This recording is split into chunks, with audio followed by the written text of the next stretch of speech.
All right, so you guys have sent in some really interesting stuff for us to look at for this deep dive. Yeah. And it's all about those TOEFL and IELTS listening scores. Yeah, it's a big one. Yeah, definitely. And, you really want to make sure you're getting every point you can on those listening sections, right? Absolutely. I mean, it can make or break your overall score. Oh, It's yeah. such a critical part of the exam. So let's introduce ourselves for anybody new to the show. I'm the host. And I'm the expert. And we're here to help you make sense of all these tips and strategies for acing those listening sections. Yeah, there's a lot of advice out there. Oh, there's tons. It can be kind of overwhelming to sift through it all. Right. So we're going to really try to break it down. Yeah, cut through the noise and give you some actionable stuff you can actually use. Absolutely. So we're calling this a deep dive into the listening tests. Yeah, because we're really going to dissect them, Exactly. Really get into the nitty-gritty of where people struggle. And I think one of the first things that jumped out from the material you guys sent was this whole idea of understanding the question formats. It's almost like... It seems basic. Yeah, it seems so obvious. But you'd be surprised how many people just kind of gloss over it. Right. And then they get into the test and they're like, wait, I don't even know what I'm looking for. what am I supposed to be listening for exactly? Yeah, so let's break down those question types a little bit, because TOEFL and IELTS have their own little quirks. Yeah, they do. So for TOEFL listening, we're talking about... All right, so you've got your multiple choice, obviously. the classic ones. Those are pretty standard. Uh-huh. But then you've got... You've also got those fill in the blanks. Ooh, yeah, those are tricky. Or sometimes they're like sentence completion. Right? So you got to listen for those specific words or phrases to fill in the gaps. And those can be tough.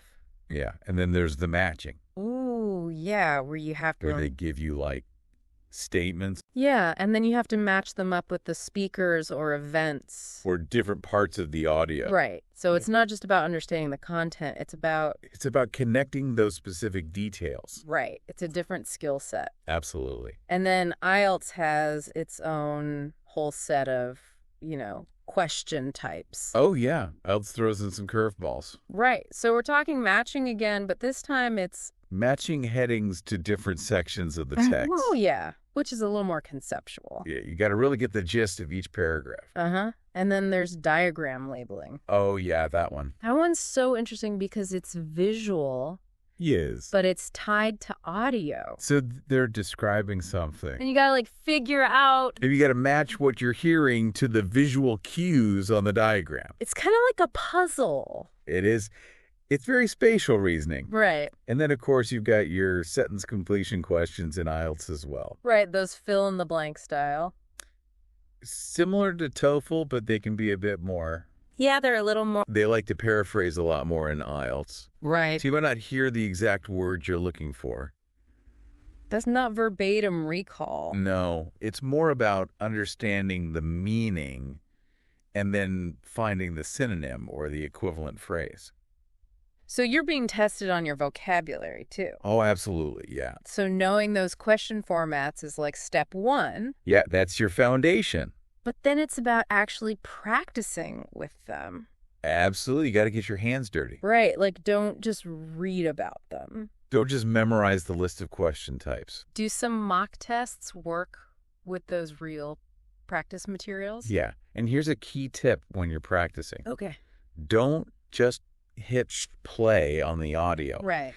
Take a moment to really look at the questions first. Okay, so before you even listen. Before you even listen, analyze the structure of each question. Okay. What kind of information are they looking for? What are the key words? So you're almost like priming your brain. Exactly. Yeah. Setting yourself up for success. Right. You're giving yourself a roadmap. And the video actually mentioned this really simple but effective tip of underlining keywords in the questions. Oh, yeah, that's a classic. Which seems so basic. But it makes a huge difference. Right. So why is that so important? Well, think about it. When you're listening to a passage, especially in a testing environment, there's so much information coming at you. Right. It's like a fire hose. It can be overwhelming. Exactly. Yeah. and your brain can only process so much at once. Right.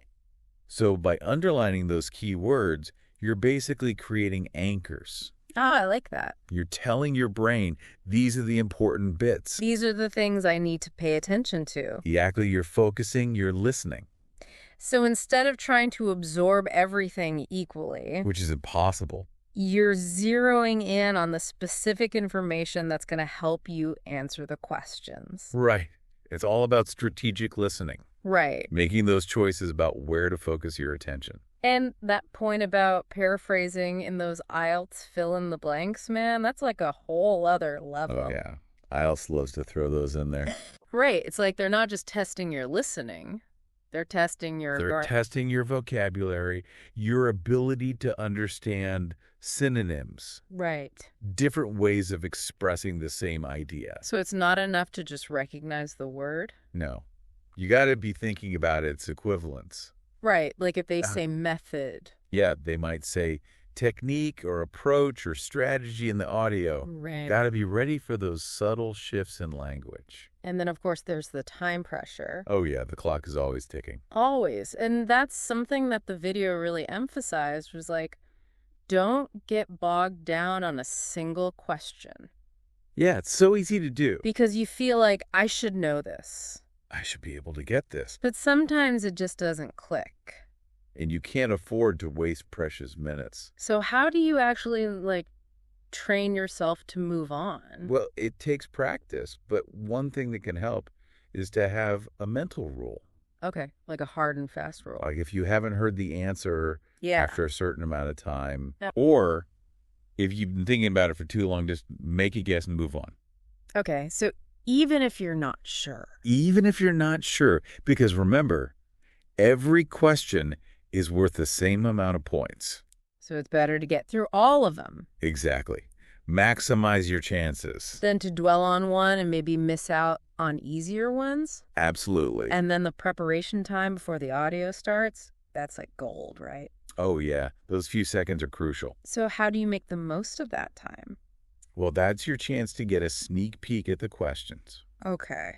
Read through them quickly, underline those key words we talked about. Right. And try to anticipate what kind of information you'll be listening for. So you're kind of setting up that mental framework. Exactly. You're priming your brain again. And that can save you so much time later on. Absolutely, because you'll be listening with purpose. Right. You'll know what to focus on. And then the warning against looking back at previous questions, that one's tough. Oh, yeah, it's tempting. Because you're like, did I get that right? Second guessing yourself. But it's a time trap. It is. So how do you resist that urge? Well, you got to remind yourself that every question deserves your full attention. Right. Once you've moved on to a new question, that's where your focus needs to be. Stay in the present moment. Exactly. Going back will only distract you. And you might miss something crucial in the current audio. Exactly. Now, TOEFL and IELTS have different structures for their listening sections, right? Yeah, they do. So TOEFL has those longer conversations and lectures. Right, while IELTS has those shorter, more varied segments. Yeah, different speakers, different accents. So how does that affect your time management approach for each one? Well, with TOEFL, you got to be really good at breaking down those longer passages into smaller, manageable chunks. Okay, so like mentally divided up. Yeah, and then try to answer the related questions after each segment. Okay. That way you're not trying to hold too much information in your head at once. Right, it's like taking it in bite-sized pieces. Exactly. And then for IELTS, it's more about being nimble. You got to be quick on your feet.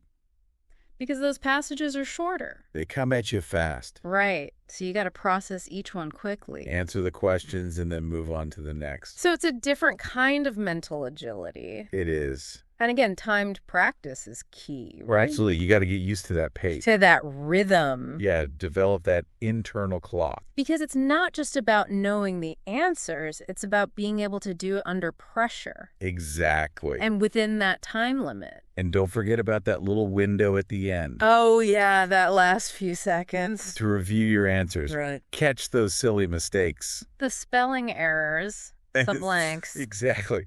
Those can cost you points.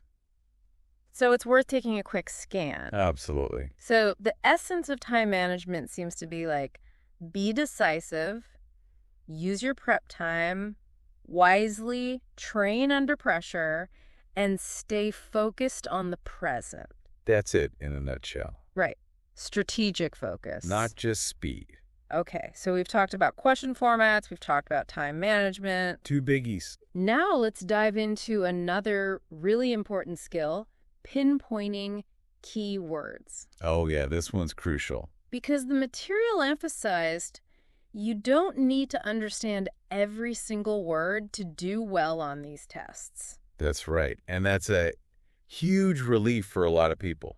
It is, because it's easy to get overwhelmed by all the words. Absolutely. And feel like you need to understand every single one. But you don't. But you really don't. No, you just need to focus on the essential information.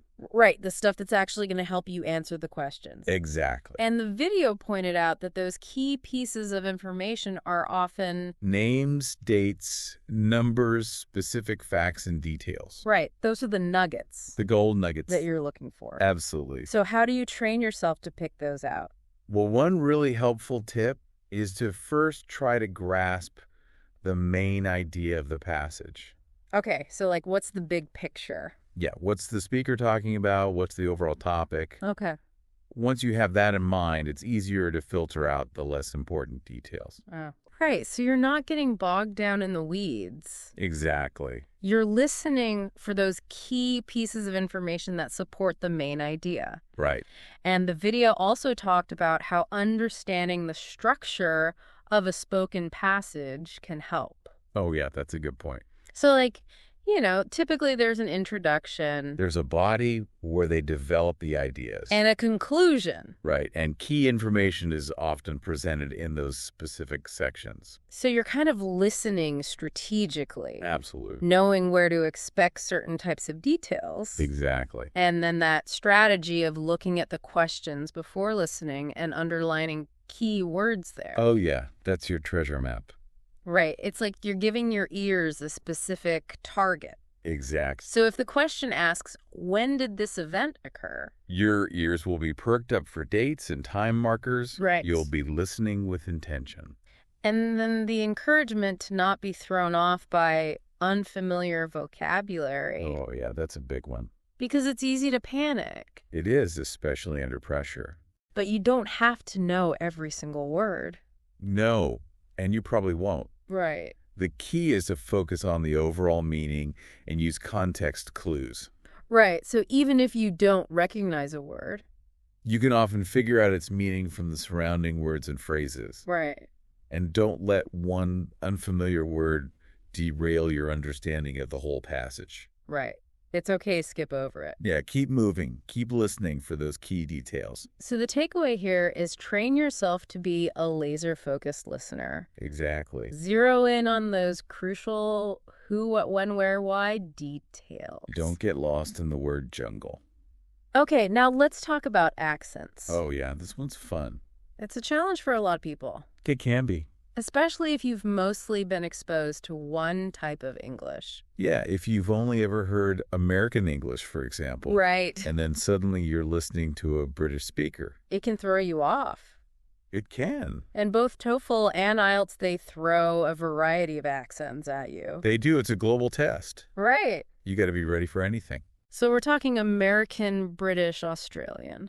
Yeah, and you might even hear some Canadian or other international accents. Oh, yeah. It's all fair game. And it's not just the pronunciation that can be different. No, sometimes the vocabulary is different, too. Right, like biscuit versus cookie. Yeah. Or arvo for afternoon. Right. So how do you prepare for this accent challenge? Well, the best way is to expose yourself to as many different accents as possible. Okay, so like just immerse yourself. Yeah, listen to a variety of English audio. Movies, TV shows, YouTube. Podcasts, music, anything you can get your hands on. And the video specifically recommended TED Talks. Oh, yeah, TED Talks are great. Why those? Because they have speakers from all over the world. Oh, right. And they generally speak very clearly. So even if the accent is unfamiliar. You can still understand the content. Right. Podcasts are good, too. And then, of course, there are listening materials specifically designed for TOEFL and IELTS. Oh, yeah. Those are essential. Right, because they will intentionally include a range of accents. Yeah, it's targeted practice. So you're getting used to the specific types of accents you're likely to encounter on the test. Yeah. And the tip to focus on the overall meaning, even if you miss a word or two due to the accent, that's really important. Oh, yeah. Don't get hung up on individual words. Right. Focus on the bigger picture. The main idea. Yeah, and those key details, names, dates, numbers. Right. Those are your anchors. Exactly. So the strategy here is expose yourself to lots of different accents, use targeted practice materials, and prioritize understanding the overall message. That's it in a nutshell. Okay. Now, this next point from the material was really interesting. The importance of understanding the listening context. Oh, yeah. Context is everything. Right. It's not just about the words themselves. It's about the situation in which they're spoken. Absolutely. And the video pointed out that there are different types of listening passages you might encounter. Yeah, you could have conversations, lectures, interviews, discussions. And each one has its own unique context. So, like, a lecture is going to have a different context than a casual conversation. Oh, yeah, for sure. So how does understanding the context actually help you with the listening? Well, it gives you clues about what to expect. Okay. Like if you know you're listening to an academic lecture, Okay. you can anticipate a more formal tone Right. and maybe some specialized vocabulary related to the subject matter. Right. Whereas if it's a conversation between friends, It's going to be more relaxed. much more casual. Yeah, And the language will be different. absolutely. And it's not just about the formality, it's also about the purpose of the communication, right? Yeah. Is the speaker trying to inform you, persuade you, make a request, or just chat? Right. All of that influences how you interpret the words. Absolutely. So the advice to take a few moments before the audio to read the questions and try to anticipate the context, that seems really smart. Oh, yeah. It's like pre-reading a chapter. Yeah. It gives you a framework. So you're not going in blind. Exactly. And then when you're actually listening, You can be paying attention to those contextual clues. right, like the tone of voice, the relationship between the speakers, the setting, All those little details add up. and help you understand the bigger picture. Absolutely. So practice predicting the context and then checking if you are right. Yeah, it's a good exercise. It makes you a more active listener. It does. So the key here is pay attention to the who, what, where, when, and why of the listening situation. Exactly. It's not just about the words, it's about the whole picture. the whole context. All right, let's talk about that feeling of being rushed during the test. Oh, yeah, that's a common one. Because the clock is ticking. It is. And you've got all these questions. And it's easy to feel like you gotta hurry. Right, and that can lead to mistakes. It can. So how do you avoid that rush? Well, first of all, you gotta practice under timed conditions. Right, get used to that pressure. Yeah, develop that internal clock. So you know how much time you have for each question. Exactly. And then the advice to take a moment to think before answering, that's important. Oh, yeah, don't just blurt out the first thing that comes to mind. Right. Take a breath, process the information, consider your options. And if you're really stuck on a question, Skip it and come back later. don't waste time agonizing over it. Absolutely. And use those short breaks between questions to quickly review your answers. Yeah, catch any obvious errors. Right. And then during the actual audio, stay focused on the current question. Don't let your mind wander to what's coming next. Right. Stay in the moment. One question at a time. And the suggestion to listen for the main idea first and then focus on details. That can be really helpful. Why is that? Because it prevents you from feeling overwhelmed by all the information. You Right. get the big picture first. And then you can fill in the details. Exactly. So it's about pacing yourself, prioritizing understanding, and staying focused. Absolutely. All right, last but not least, let's talk about review. Oh, yeah. This is the key. Because the video really emphasized the importance of going back over the transcript and your answers after a practice test. It's where the real learning happens. Right, because you're not just seeing your score. No, you're figuring out why you got things right or wrong. Right, and the transcript can help you pinpoint those moments where you went astray. Absolutely. Like maybe you misheard a word or misunderstood a phrase. Or maybe you got lucky and guessed correctly, Right. but you don't really understand why. So reviewing helps you clarify all of that. Yeah, it fills in the gaps. And the suggestion to note down any key words, phrases, accents, or sections that caused you difficulty. That's like creating your own personalized study guide. Right. You're identifying your weaknesses. So you can focus on those areas in your future practice. Exactly. And the video even said you should review the questions you got right. Oh, yeah, that's a good point. Why is that? Because it reinforces your understanding. Okay. And it helps you make sure you didn't just get lucky. Right. You actually knew the material. And the advice to revisit challenging passages and listen to them multiple times while following along with the transcript. Oh, yeah, that's a great way to solidify your comprehension. Repetition is key, It is. especially when you're trying to master something new. Absolutely. So reviewing is not just an optional step. No, it's essential. It's part of the learning process. It is. It's how you identify your weaknesses and improve your skills. Absolutely. So to recap, we've covered a lot of ground today. We have. We've talked about understanding question formats, mastering time management, the skill of pinpointing keywords, navigating different accents, appreciating the listening context, avoiding the rush, and the power of review. Yeah, that's a lot. But these are all crucial strategies for success on the TOEFL and IELTS listening sections. And remember, it takes time and practice. Oh yeah, don't expect to master all of this overnight. No, it's a process. But with consistent effort and focused practice, you can definitely improve your listening skills Absolutely. and boost those scores. Yeah, so keep at it. And don't give up. And don't be afraid to ask for help if you need it. Right. There are resources out there. There are. Teachers, tutors, online materials. So take advantage of them. So as you're thinking on everything we've discussed today, I want to leave you with one final thought. Okay. Which of these challenges do you think is going to be the biggest hurdle for you personally? Yeah. Which one do you need to focus on the most? And what's one specific action you can take this week to start tackling it? Yeah. Make a plan and start taking steps. Because even small steps add up over time. Did you do? So keep up the hard work, stay focused, and you'll get there. Absolutely. We're rooting for you. We are.